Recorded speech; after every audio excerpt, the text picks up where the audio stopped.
নমস্কার, আমি নকুল দেবনাথ। আজকে এসেছি ভাটায়।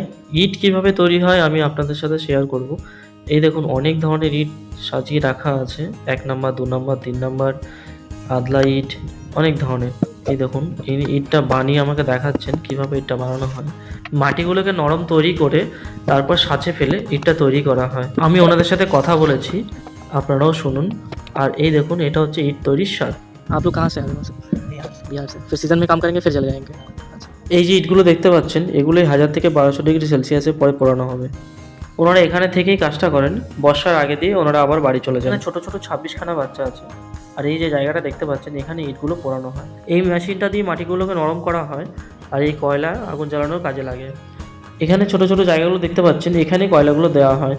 আর পাশে এই যে আপনারা দেখতে পাচ্ছেন কাঁচা ইট এগুলোকেই পোড়ানো হয়। ভিডিওটি কেমন লাগলো অবশ্যই জানাবেন। অনেক ধন্যবাদ ভিডিওটি দেখার জন্য। পাশে থাকবেন।